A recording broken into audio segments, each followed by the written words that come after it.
Good evening, everybody. Welcome to the May 27th Hibbing Public Utilities Commission meeting. All commissioners are present. First item will be adds or deletes. Do we have any adds or deletes? Chair Hart, I'd like to add under new business item 8A for commission officers. Okay. Where would that be added in? The beginning? Do it at the end, maybe? Yeah, 8. I'd suggest 8A under new business. Okay.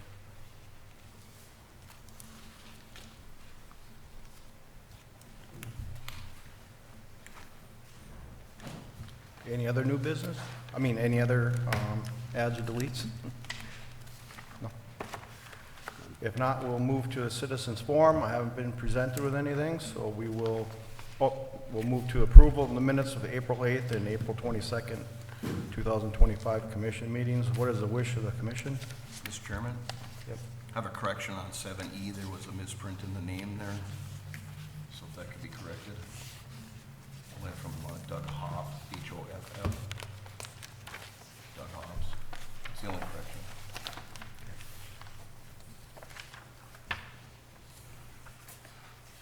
Noted.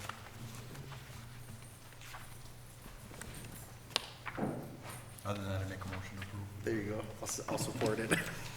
Motion by Commissioner Stokes, support by Commissioner Bayless, to approve the minutes of the April 8th and April 22nd meeting. All those in favor signify by saying aye. Aye. Opposed? Motion carried. We don't have anything under citizens forum. We'll move on to the consent agenda.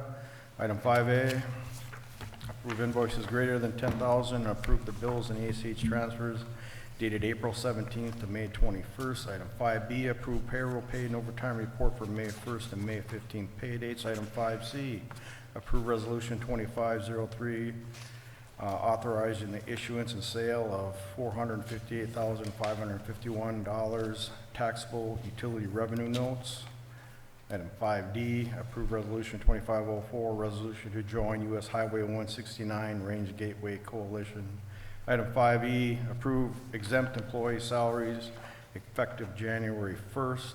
Item 5F, approve request for contribution Project Care Free Clinic annual fundraiser in the amount of $500. Item 5G, approve request for contribution Hibbing Rotary Club in the amount of $500. What would be the wish of the commission? Mr. Chairman? Yes. I'd like to pull 5A and lost my mind here. 5E for discussion. Item 5A and item 5E. Correct.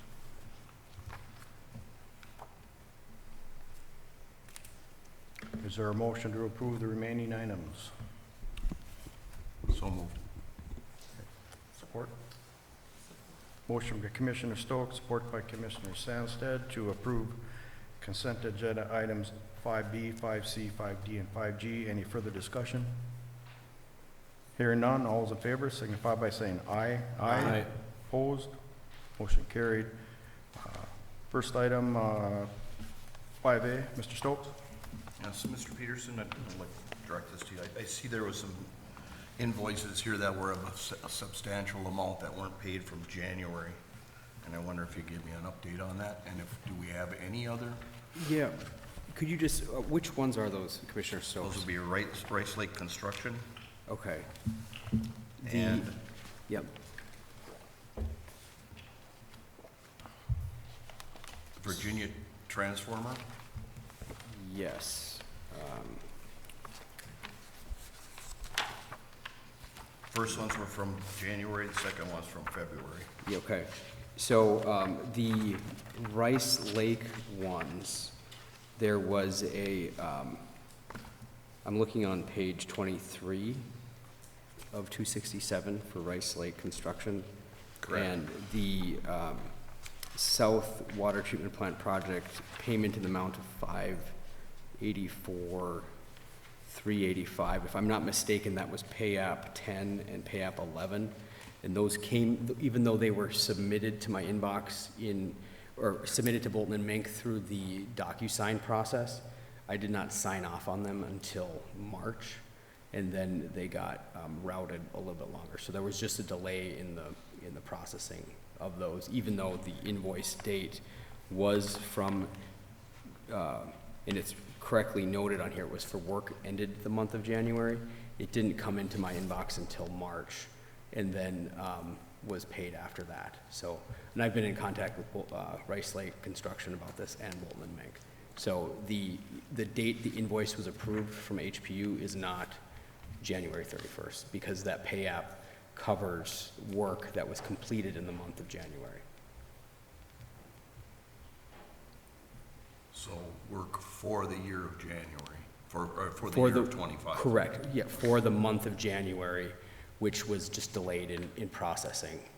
But the invoice date is not January 31st. And it was delayed, let me just be clear, because it was paid in May, and it was for work covering January. But we've been in contact with Bolton and Mink, and partially, the way the DocuSign invoices come through get hung up in my inbox, so this is all on me as well. So, but it was not due January 31st, so that is a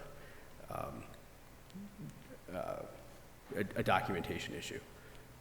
We have 30 days from the date of the invoice, which didn't come into us until March, so, but. Okay. Commissioner Sassy? Thank you, Mr. Chair. So how does that impact our audit? Our audit was clean, but wouldn't there have been like a placeholder or something in that audit showing this? The audit was through December of 2024, so this would not be in the audit period.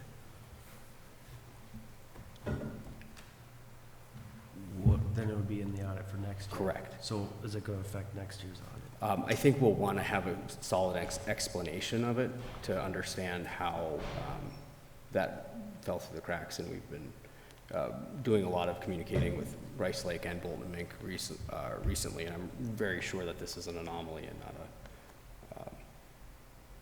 a reoccurring thing.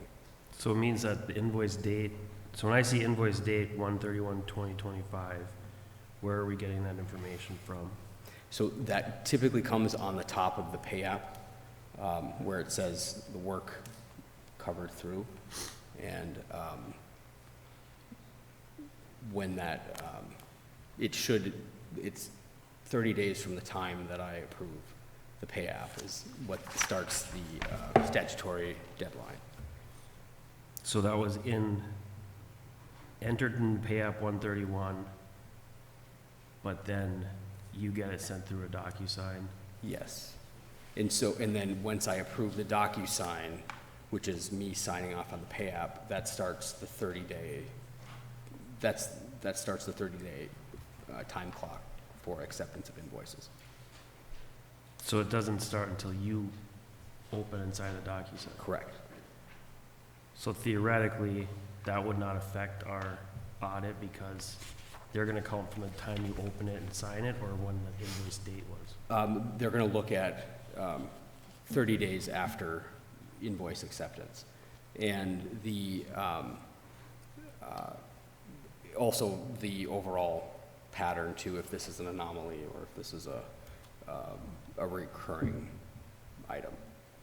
So we've dialed in the pay app approval process with Rice Lake a lot quicker since the issues in March.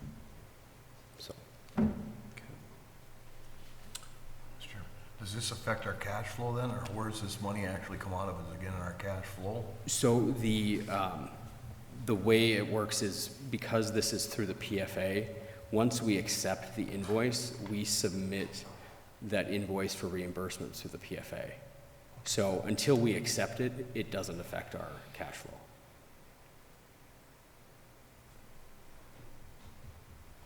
But it is important that we maintain a really tight time frame around the approvals, the submittals, and then the reimbursement that comes back. I hope we would. I think that's a little excessive for that amount. Yeah, for some absolutely. And, I think this was right in the middle of March when I got it through. And so this is something we've cleaned up since. All right, thank you. I have no other questions. Okay, do we have a motion to approve item 5A? I'll make a motion to approve. Support? Support it. Motion by Commissioner Stokes, support by Commissioner Bayless, to approve item 5A. Any further discussion? Hearing none, all those in favor signify by saying aye. Aye. Opposed? Motion carried. A point of completion, Commissioner Hart, there was a question about the Virginia transformer invoice as well. And I just wanted to mention that also the terms of those invoice dates are, it's after we actually accept the invoice. So if there's a disagreement or dispute with a contractor or a purveyor, it's upon the date that we actually approve the invoice. And for Virginia, they're working on a potential warranty issue, and that kind of was one of the reasons why the Virginia issue got delayed. So, but that's been obviously resolved. You don't see them on these reports until they actually are paid. What's the cutoff date then? 30 days after acceptance. Thank you. Okay, next item would be number 5E. Mr. Stokes?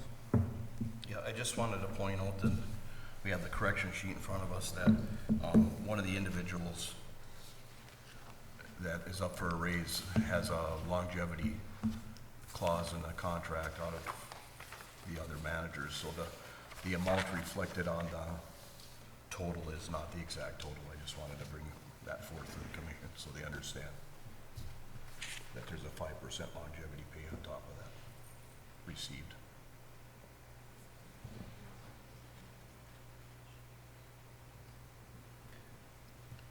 I think it's 5%, am I correct?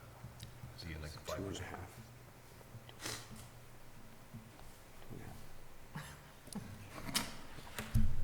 Mr. Palmer, are you on the 5%? Not yet. Okay. So what is your current percentage then, I'm sorry? It's 2.5 right now. 2.5, okay. Thank you.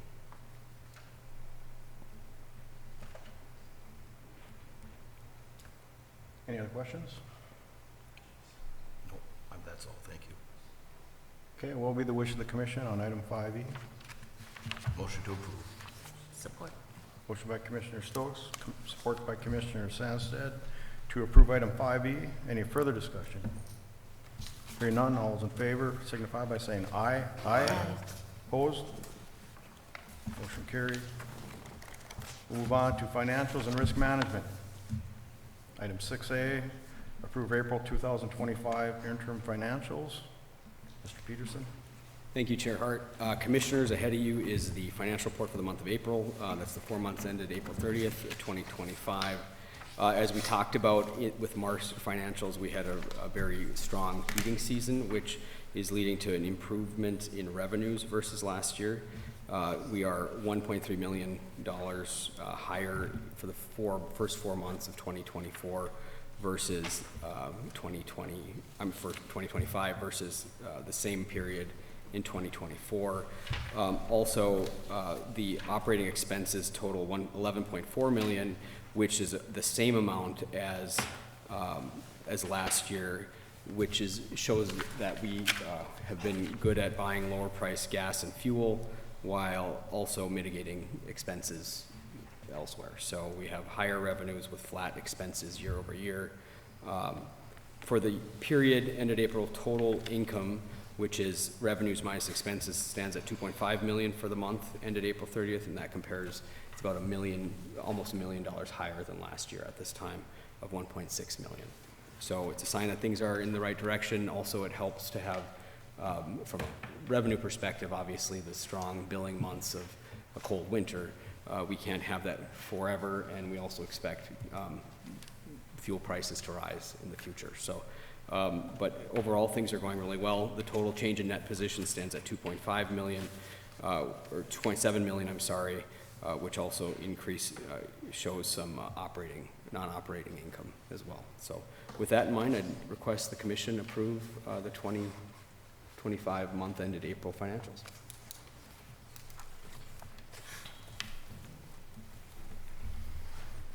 Motion to approve. Support. I'll support that motion. We got a motion by Commissioner Bayless, support by Chair Hart to approve the April 2025 interim financials. Any further discussion? Hearing none, all's in favor signify by saying aye. Aye. Opposed? Motion carried. Item 6B, approve 2025 rate adjustments and the 2025 budget. Mr. Peterson? Thank you, Chair Hart. Commissioners, ahead of you is the cumulative impacts of a lot of discussions we've had around the utility for a while. If you recall, back in December of 2023, as part of the agreement to work with the city on issuing the PFA debt, the city requested that the public utilities perform a rate study. And we contracted Baker Tilly to do that, and they began their work in the middle of 2024. And then the first meeting that Baker Tilly had with the commission was on November of 2024 with that initial discussion. And we've had a number of meetings ever since, kind of looking at options, looking at financial philosophy for the future of the utility, and how to ensure that our revenues are strong enough to make sure to cover the expenses and continue to grow the utility, considering the many years of utility operating deficits up until this point. And so with that in mind, the Baker Tilly recommended a 5-year phased approach to get the utility into where it should be. If you recall, rates were, stability was important in wanting to phase this in over time. We aren't approving a 5-year rate increase at all. We're just looking at 1 year at a time, and every year we would intend to bring an adjustment to the commission for its consideration. But with that said, and the many discussions we've had since, which also includes the town hall meeting we had last Tuesday, we wanted to bring all of this to the commission for final discussion and hopeful approval. So with that, I'd like to draw your attention in particular to the study, because there have been many scenarios we've looked at for the last several months here, and the letter that is on page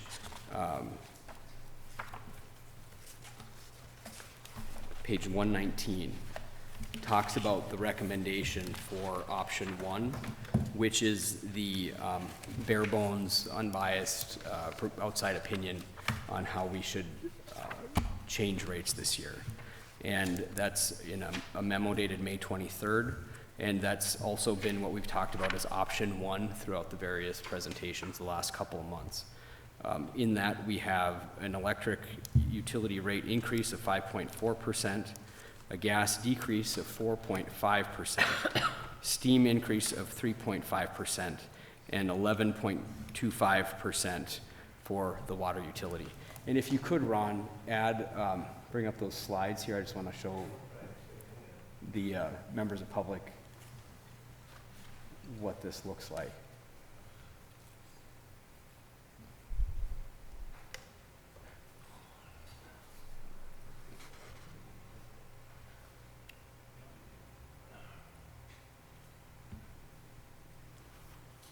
And while they're working on that, we do have Russ on the Zoom, don't we? Yeah.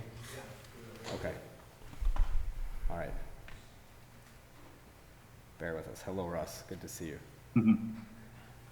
Hi there, Commissioners, Mr. Peterson.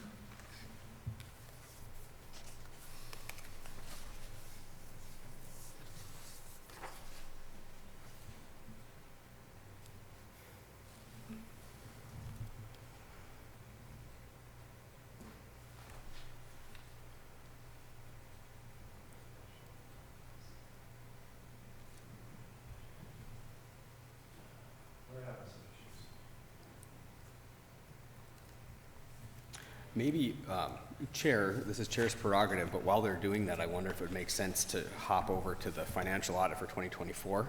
But while they get the slides up. We can do it. Yeah, that's fine. If Chair, if you're willing. All right. So while they're working on the technicals, Commissioners, if you could move on to item 6B.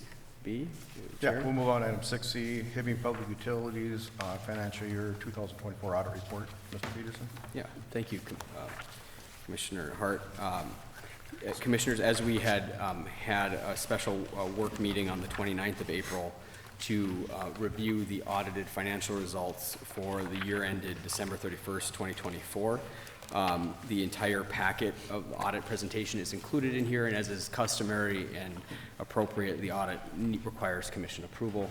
And just for members of the public that were not at that meeting, we had a meeting with HPU's auditor from Abdo, Bonnie Schweiger, where we went over a lot of the questions for the year, how the year was performing, and if I recall, this was the first year that the utility did not have a negative operating loss in almost 20-some years. So kudos to the whole team from Public Utilities for making that happen.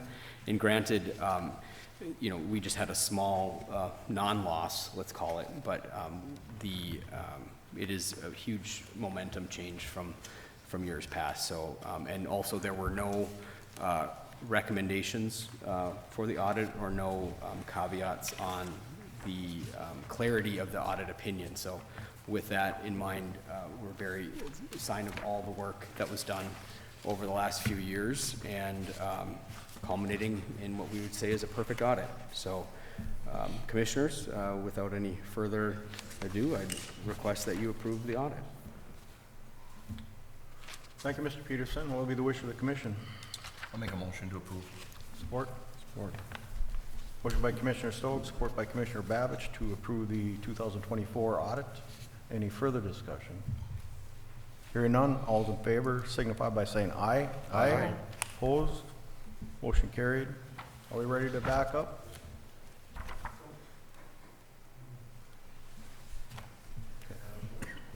All right. So commissioners, just yeah, Ron, why don't you go at that first slide that you were just on? You had it. That's what you want? No, the one that had the rate study goals.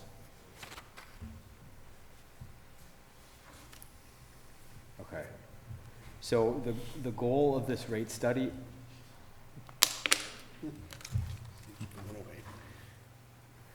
the goal of this rate study was to look at the total operating costs through 2029, obviously a projection, and then divide the costs across all the customer bases, and then set rates that ensure utility operations and planning. And so, you know, we have to think about the future of the utility too, to continue to operate viably and make sure we can continue to build the institutional strength and consistency across all of our operating segments. All right. And then I think there's one with percentages next. Well, yes. So the rate study recommended an electric rate increase of 5.4%, gas decrease, as I had mentioned, of 4.5%, a steam increase of 3.5%, and a water increase of 11.25%. And that was for each individual utility and on a kind of revenue requirement basis. And we also looked at options of minimizing the increase on water by maybe not having a decrease in gas. So we looked at that option as well. But at the end of the day, you know, we want to recommend what the professionals recommend as a baseline rate change for the coming year. And with that in mind, it's also important to look at the impacts on homeowners and customers out there. Now, Ron, if you could go to the next graph. So this is looking at and we've discussed this over the last few months, commissioners, looking at the average impact of these options on the average user. So somebody who uses 638 kilowatt hours, which is our average residential usage, the current bill would go from about 102 to 107. Natural gas would go from 78.59 on a heating month down to 75.54, and water rates would go up by about $4 from 41.30 to 45.70 under option 1, and then steam would go from 208 to 215.28. And so I think that it's obligated that we just kind of present what the analysis indicated and make that as our final recommendation for commission action. And also, we wanted to just make sure that because these are important impacts to our customers' lives, we wanted to make sure we were really out there communicating this with the public, and that's why we talked about it multiple times with the commission, but then after that, we went to the newsletter, when we put that in the newsletter and shared these options with the public.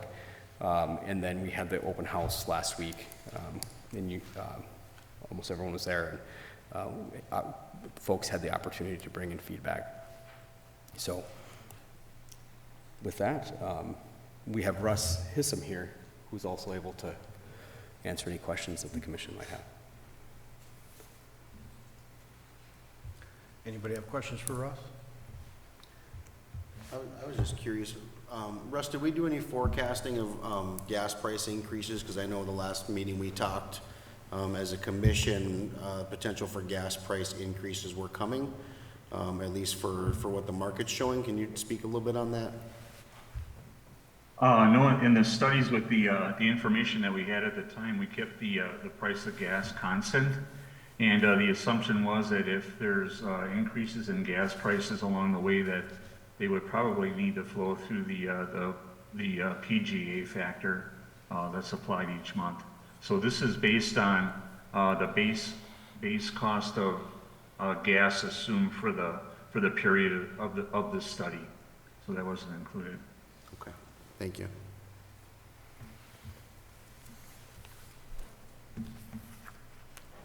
Any other questions for Russ? No? I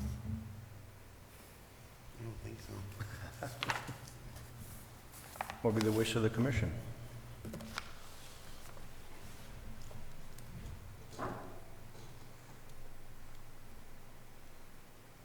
It's the worst part of the job.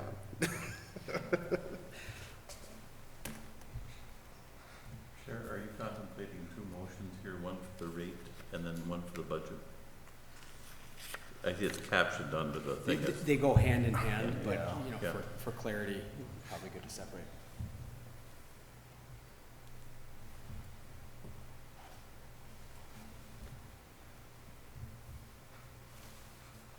Anybody have suggestions for which options they like?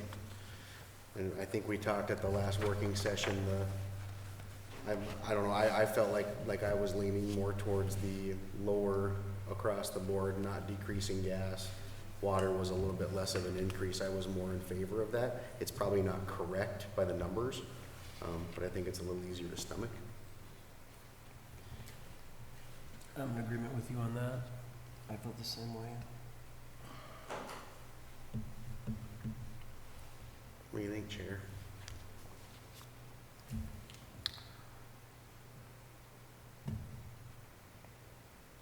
Yeah, I'm not sure. I mean, I'm for, what Baker Tilly has recommended, basically.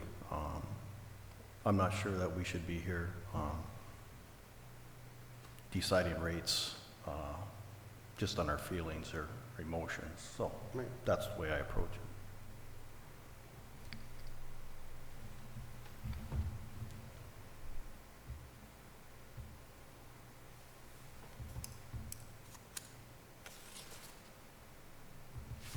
Can you reiterate again on if we lower gas, what happens if there's a spike?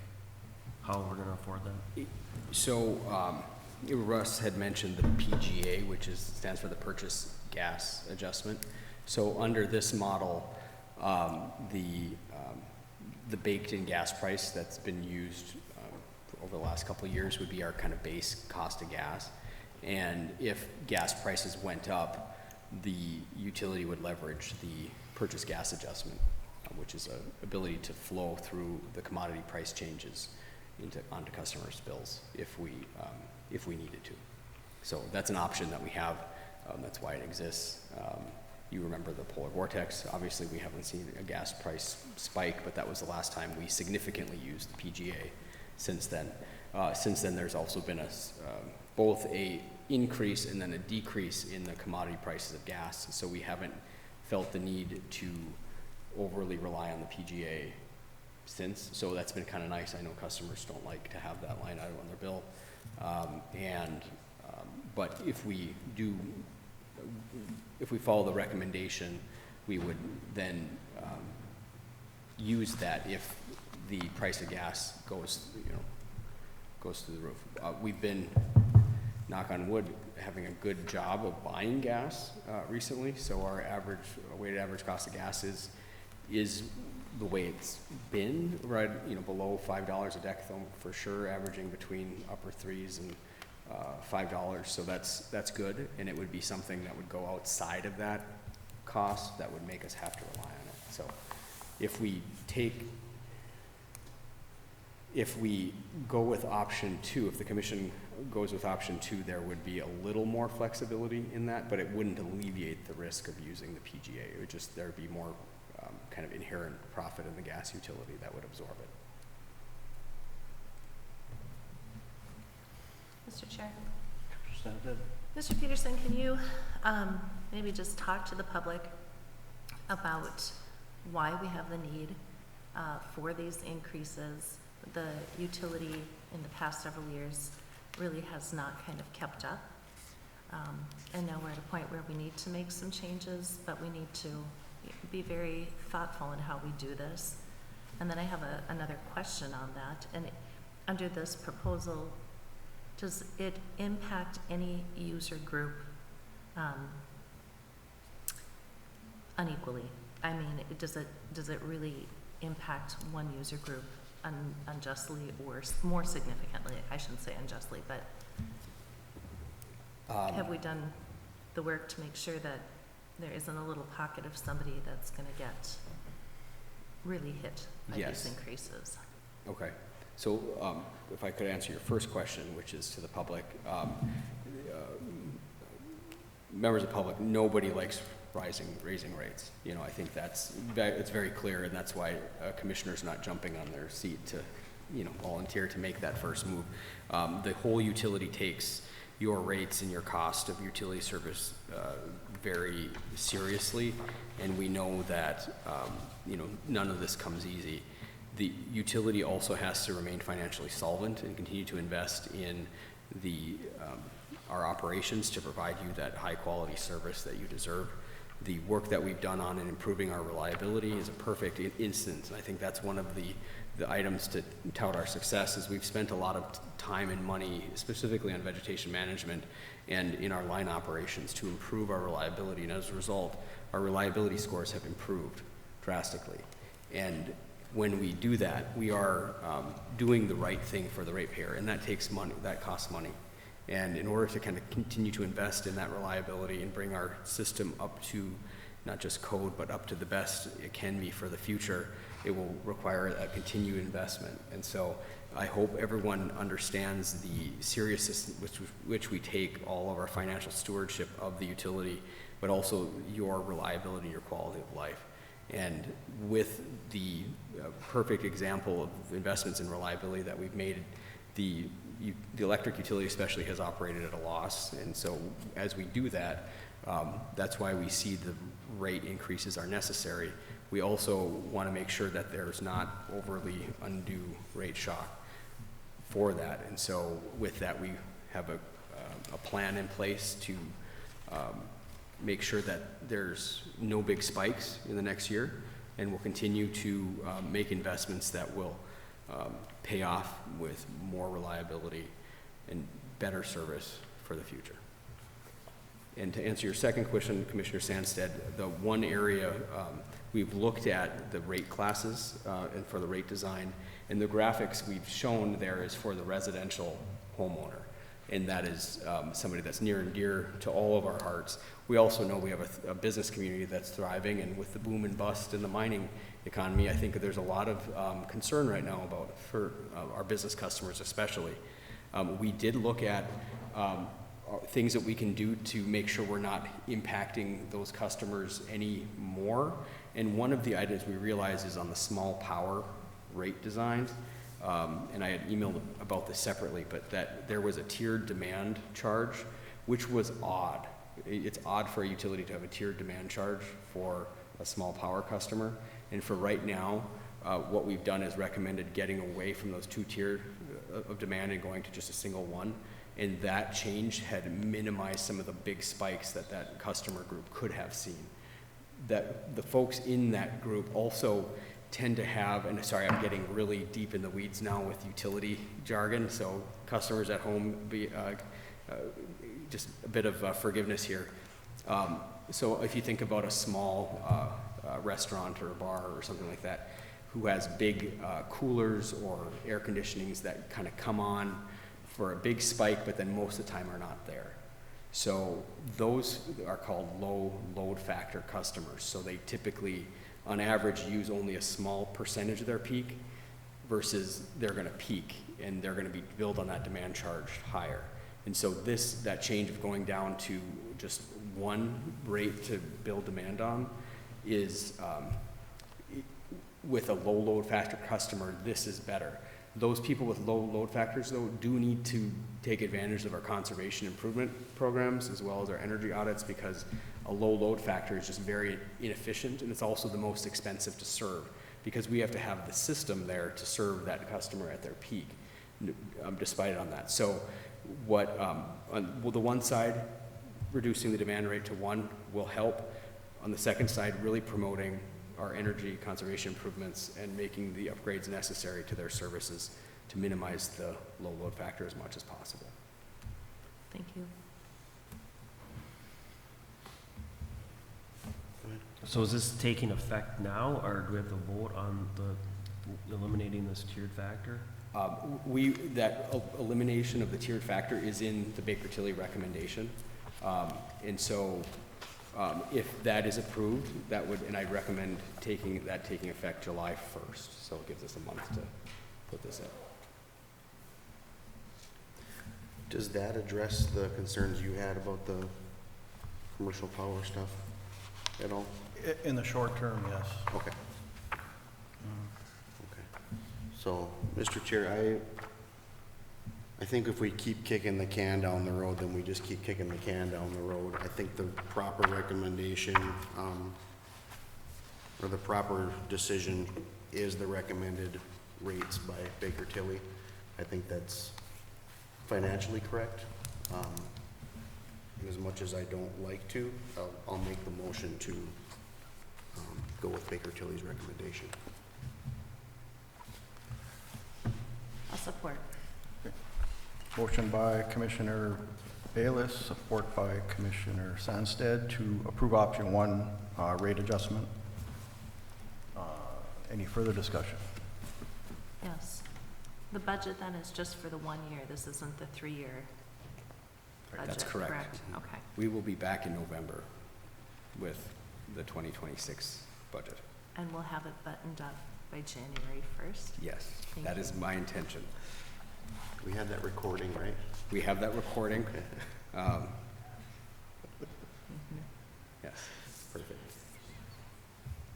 Any other commissioners? I mean, I just want to say that the fact that this is a 5-year projection, I don't like that. And I know we're not going 5 years right now, but I feel that for your upcoming budget in November, we need to make cuts and figure out where they need to come from. We need to rein in our spending, because I feel that there's some excessive spending going on in certain places. And I'd really like to see an effort to make sure that we can actually maybe lower some of these numbers, because, 11.25% on water for 5 years, just to me, is not gonna cut it. I understand that we are too low on our water. I mean, I know we've had issues with getting loans through the state because of that, but moving forward on the budget, this thing has to get, we have to spend less. I just want to make sure you know that. I know you know that, but. No, Commissioner Babish, that's well said. I mean, we need to do a good job on our budgeting this year. Better, we have done a decent job, but I think now dialing it in specifically for these areas that we can control, and also leveraging opportunities where we can increase revenue outside of the ratepayers as well is really important for our utilities' future. And so, yes, absolutely. Okay. Any other discussion?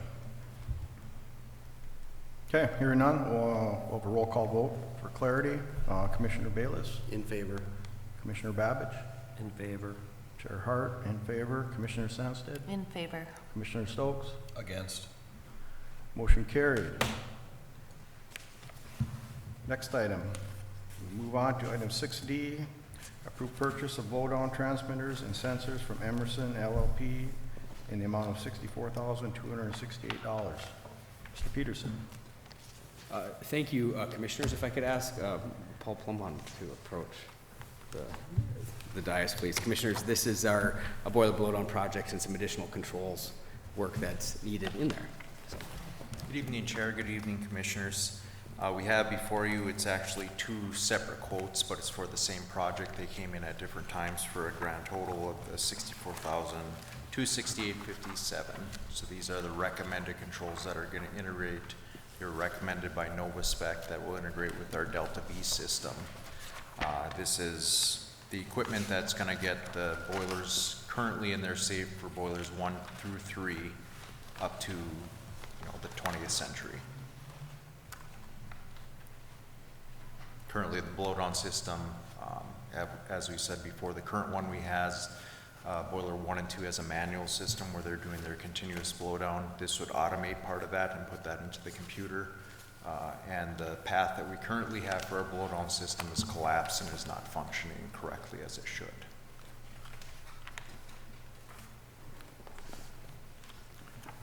Anybody have any questions for Paul? Mr. Chair, thank you.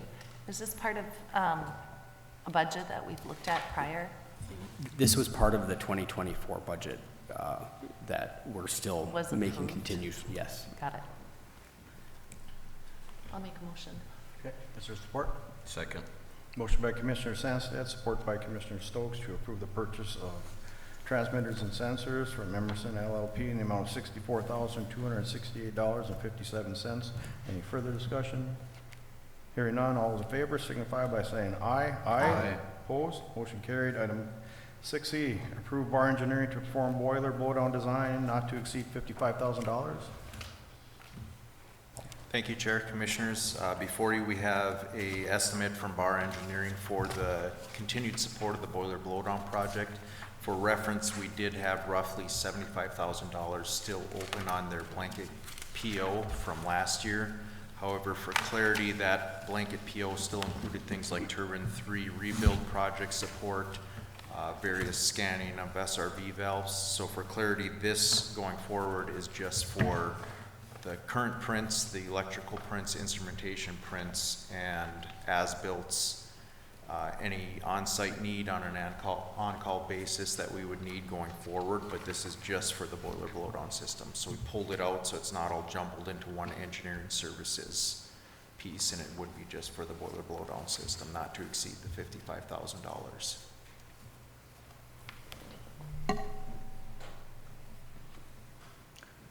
Thanks, Paul. Any questions for Paul? Hearing none, what will be the wish of the commission? I'll make a motion to approve. Support. Support. Motion by Commissioner Stokes, support by Commissioner Sandsted to approve bar engineering in amount not to exceed $55,000 for boiler blowdown design. Any further discussion? Hearing none, all those in favor signify by saying aye. Aye. Opposed? Motion carried. Item 6F. Thank you. Award Mindview Water Extensions to Begalis Incorporated in the amount of $123,840. And thank you, Paul. Thank you, Paul.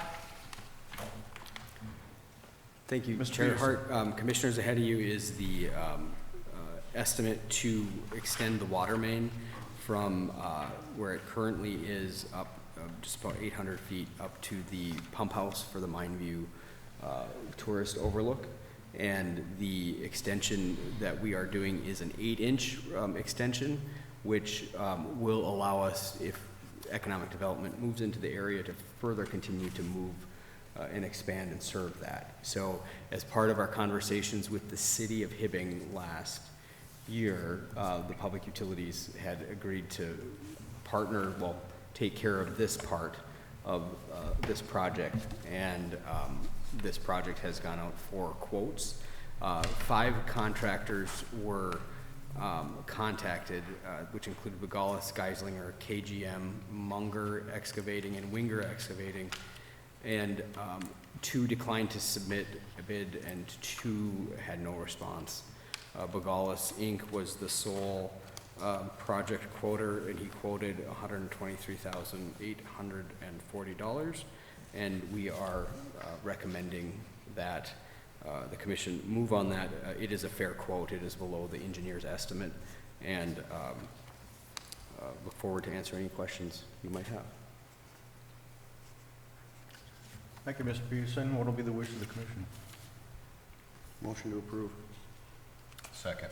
Motion by Commissioner Bayless, support by Commissioner Stokes, to approve the water line extension to Pagelson's construction. Any further discussion? Just a quick question. Mr. Peterson, have you talked to the city about this at all? And is this kind of satisfying what they're hoping Yes. or what they need? Yes, we've been in conversations with them, well, for a while now, but especially the last couple of months. And Okay. they're looking forward to getting the water hooked up there as soon as possible. For sure. Okay. Any other discussion? Hearing none, all those in favor signify by saying aye. Aye. Opposed? Motion carried. Next item, item 6G, award dig prep and restoral for 2025 and 2026 to Bogalis Incorporated. Mr. Peterson? Thank you, Chair Hart. Commissioners, I'd like to ask Jill Hietala if she could approach the dais. So Commissioners, if you recall, back in October, we did annual bids and quotes, and one of them we did not recommend move forward with at the time was the annual dig prep and restoral services for fiscal year 2025. And Jill's been doing an excellent job managing our Quest CDN process, and I'd like to ask. Thank you, Commissioners. And any questions? I mean, we did have a couple bidders submit on there. However, as talking to the city attorney here, we discovered that with the prevailing wage article in there that they should be submitting that they are utilizing the prevailing wage, and we did not have that from one of the bidders. So Bogalis would be the only qualified bidder at this time. Thank you, Jill. Anybody have any questions for Jill? No. Thank you. Thank you. Thanks, Joe. Thank you, Jill. And Chair, just to follow up on Jill's comment, it was built into the specs that you're supposed to pay the prevailing wage, so it wasn't like the utility came up with this at the last second. No, it was part of the specifications to quote it, is you had to verify that you're going to do that. Yes. What will be the wish of the commission? Make a motion to approve. Support. Motion by Commissioner Stokes, support by Commissioner Sandsted to award dig restorals to Bogalis Construction for 2025 and 2026. Any further discussion? Hearing none, all those in favor signify by saying aye. Aye. Opposed? Motion carried. Item 6H, award public bid 25-02, the 2025 vegetation management to Zeal's Tree Service Incorporated in the amount of $192,791.81. Mr. Peterson? Thank you, Chair Hart. Commissioners, ahead of you is a recommendation for annual distribution vegetation management. With that, could I ask Samantha Adams to approach the podium? Samantha has worked on the spec with everybody, and happy to recommend Zeal's for the amount of $192,791. Good evening, Chair and Commissioners. Happy to answer any questions if you have about the annual vegetation contract. Chair? We had conversation in the last action session, so.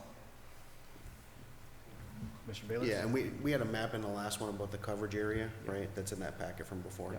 right? And that, is that pretty consistent with how much coverage we've had in the past years of vegetation management? This is by far smaller than we've done in the past, and if you recall, last year we approved about 700,000, because that was one of our big push. I would call this one more cleanup, wouldn't you, Sam? I would say more cleanup. We've been in kind of a catch-up state over last maybe 2+ years, but we're getting back to our regular routine, I'd say, beginning this year. So we could consider this more just general maintenance of the vegetation management. It should look like this more so leading forward? I think That's we kind of what I'm could. getting at? Okay, Yeah. Right. perfect. Thank you. This isn't the get out of the emergency spending. We had a lot of cleanup to do from what I understand years past, but this would be more regular maintenance. on an annual basis. So Sam, what percentage of vegetation cleanup do you think we have done? Can you give me a wild guess? Are we 75%? Off the top of my head, I can't give you an accurate percentage, but Yeah, I'm gonna go out there on a limb and say we're close to 95% after this, close to 95 to 98% of having gone through areas over the last 4 years. And so I think we had some conversations about ground lining or just doing the utility clearance cutting, you know, so I think there might be difference in agreements. And then we also included some telecom in here too, which is not, hasn't been our standard. So, you know, I think there'll be, you know, some more work to do to make sure we're all on the same page about where we're clearing going forward. But this is now, we are out of our major push through our transmissions, our distribution system. So very happy to be at this state. So this is by far the lowest amount we've paid on vegetation management over the last 4 years. it shouldn't be sort of the cleanup that's been done over the last few years where we've done like pocket feeders or certain voltages. Now, going forward, we should be able to plan for project areas and maintain more of the ground line or getting close to there. Mr. Chairman, which brings me to my question or a comment. I'd like to see what we're gonna do. We've talked about this before, instead of contracting this out, to have a construction crew and start doing this within the utility, so we're not spending this big expenditures. Now that we have the majority of this cut down 95% and taking your quote, I think we can do the maintenance ourselves in-house. We don't need linemen to do low-level brush cutting. So I think we should seriously look into reestablishing maybe our construction crew, as we called it before, that did maintenance on these things, and also other maintenance around the utility system. So I'd like to see that moving forward and get some numbers going on that instead of contracting this stuff out here. Cut some expenditures. Thank you, Mr. Stokes. Okay, Thank you. Thank you. thanks, Sam. Thanks, Sam. What do you wish of the commission? Oh, go ahead, Mr. Oh, if I could just, for folks watching at home, just so you know, communication is so important. If Zeeles is in your neighborhood, they are gonna be contacting you before they start cutting trees, just so you can fully anticipate lots of communication from HPU and our designated contractor to clean up vegetation in your neighborhood, so. Thank you. Motion to approve. Support. Motion by Commissioner Bayless, support by Commissioner Sandsted to approve the vegetation management in the amount of $192,791.81. Any further discussion? Hearing none, all those in favor signify by saying aye. Aye. Opposed? Motion carried. Move on to item 7, policy and governance. Item 7A, appoint Warren Campbell to electrical maintenance and instrumentation crew leader position. Mr. Peterson. Thank you, Chair Hart. Commissioners, ahead of you is the recommendation for the vacancy that was created and the commission approved at the April meeting for the new crew leader of the E&I department. That crew leader position was open and vacated due to retirement. And now happy to report that Mr. Warren Campen, who joins us in the audience today, is the most qualified senior internal applicant. In fact, the only internal applicant who posted for this position. So with that in mind, I would recommend that Warren Campen be appointed to the crew leader position for the E&I department. Thank you, Mr. Peterson. Make a motion to approve. Support. Motion by Commissioner Stokes, supported by Commissioner Sandsted to approve Warren Campen for the electrical maintenance and instrumentation crew leader. Any further discussion? Hearing none, all those in favor signify by saying aye. Aye. Opposed? Motion carried. Item 7B, approve hiring of Nick Simarancic to electrical maintenance and instrumentation technician, a journeyman position. Mr. Peterson. Thank you, Chair Hart. Commissioners, ahead of you is the recommendation for the other vacancy that was approved at the external posting that was approved at the April commission meeting, and that was for the electrical instrumentation technician journeyman position. And so with that in mind, the team at HPU looked through a number of applicants and interviewed the top finalists for both. And with that, we are very happy to recommend for your consideration Nick Sermancic, who's in the audience with his wife this evening, and very much happy to welcome Nick to the E&I department as a technician journeyman, should the commission approve the recommendation. Make a motion to approve. Support? Motion by Commissioner Stokes, support by Commissioner Sandsted to approve the hiring of Nick Smermasic for electrical maintenance and instrumentation journeyman position. Any further discussion?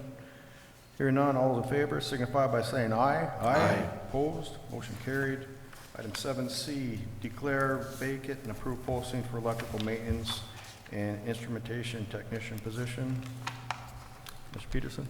Thank you, Chair Hart. Commissioners, with the appointment of Warren Campen to the I&E crew leader position, the position that he held as an E&I technician position is now available, and should the commission decide to declare the vacancy. So with that in mind, I would recommend that the commission declare a vacancy and approve posting for the electrical maintenance and instrumentation technician position. Commissioner Sandsted? How long does an internal posting stay up? And then does it automatically move to an external if there is not an internal applicant? Yes. Yes, the answer to the last question, or the second question. The first question is, I believe it's 10 days that the position is posted internally. 10 days, and then automatically goes to an external posting if it's not taken care of in that time frame? That's how I think of it. George, could you nod if that's how that's done? Can I ask you? Automatic? Yes. What's that? Automatic external posting post the 10. Yeah, that's why it'll be as long as it goes internal first. Yeah, right. Yes. Sorry. Also, we have to approve the external posting, commission. Okay. So after the 10 days, then it comes before the commission, and we have to approve. The way I understand it, being the union president, it gets posted internally for 10 days, 10 business calendar days, Monday through Friday. Gives the union members a chance to sign up for posting if they want it internally. Nobody signs it, then it goes external.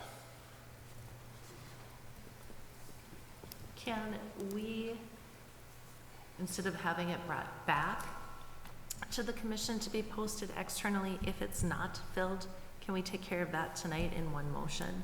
This is a position that has been open for a very long time, coming up on a conversation, upwards of a year, and I'd like to see it buttoned up. That's fine. No, I don't think, Commissioner Staff, I don't think there's anything wrong with doing that. You're just making the motion contingent upon no internal postings taken.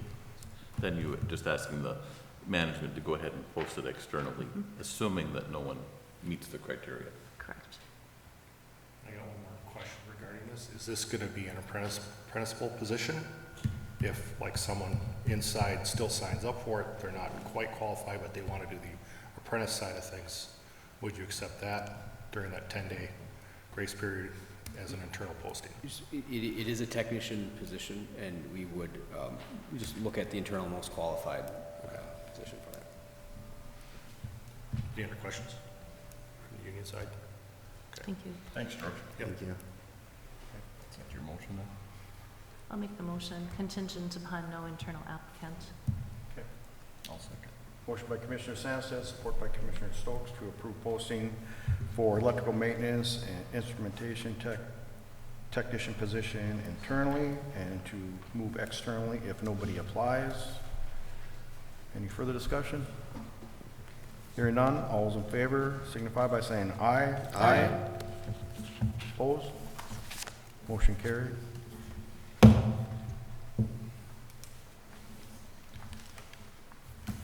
Under new business, appointments. Yes. Chairman, vice chairman, Second vice chair and Secretary. secretary. chairman or vice chair? Okay. Yep. Secretary? Yep. And then I think there's also second vice chair. So if the vice chair and chair are not available. Okay. We've had a second vice chair at times, so yes, when you went to a five-person commission, Commissioner Bayless. So Whether you did chairman, it every time, I don't know. chairman, vice chair, second vice chair, and secretary, is that it? Okay. So everybody should have an opportunity for an officer position. Are we gonna nominate tonight? So what does a second vice chair? If the You're simply in line to run the meetings if in fact the chair and vice chair Top two run out? are not available. You know, they're not there, they're running the meeting. Is there a sixth vice chair? I'll nominate myself then. All right. So the way we do it, we're gonna have nominations. I'm gonna go right in order here, starting with the chairman. So do we have a nomination for chairman? James Bayless. Do you have another support for that? Support. Okay.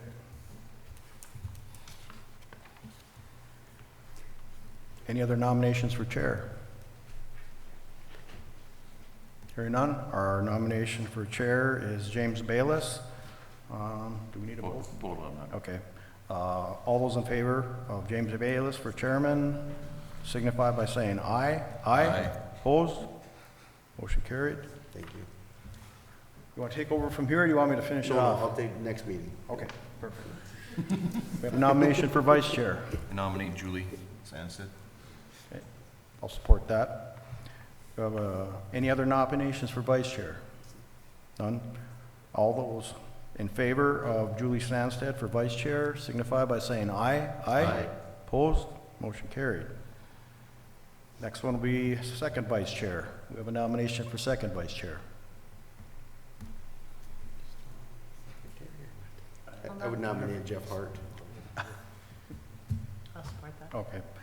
We have any other nominations for second vice chair?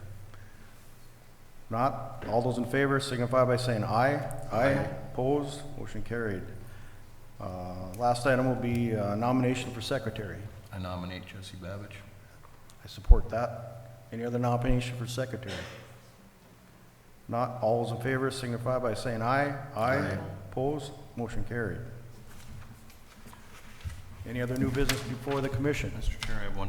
Can we schedule Mr. Peterson's review? Seems to get kicked down the road here a little bit, and I'd like to get a firm date on his review. And Chair, if I could chime in on that. So, last time we had a review and, you asked, I think Commissioner Babich kind of led the discussion about upgrading or changing it a little bit in the format. So I had upgraded what you'd used previously, and Commissioner Babich has had a chance to take a look at that. He gave me the thumbs up that I should disperse it to the five of you. So if I got that out this week, I was anticipating maybe having at the second, your action meeting in June, so the second meeting in June, having the general manager's review. I think that's around the 24th, if I'm not mistaken. Correct. So if I got that out, then if you got it back to me within a couple weeks, then I'd have a chance to tabulate and then get it back to you for your part of your review. Would be perfect, Andy, thank you. Any other business? Just a question, have we heard anything more on potential retreat dates of working together with MMUA? Yeah, there was an email I sent out last week. MMUA is thinking about the 10th, the 9th, 10th, and 11th of July. So if that works, and I think we had talked about, I know one commissioner has a conflict on the Thursday of July of that week. That would be the 10th. So I think we're targeting the 9th for the commission meeting with MMUA, which would be a special meeting. And if there's any scheduling conflicts with that right now, let me know. Otherwise, we can start noticing that. And then also I noticed that we have a work session. So that's the first item. I want to bring up another item here, and I'm shifting quickly to June's work session date. I know there is at least one commissioner that's not available that week. That's June 10th. We have a working session scheduled June 10th. And I just wanted to mention if the commissioners would be willing to move it to, maybe up a week to the 18th or 19th. But we can follow up offline on that too. Thank you. Motion to adjourn? Support? Motion by Commissioner Stoke, support by Commissioner Sandsted to adjourn.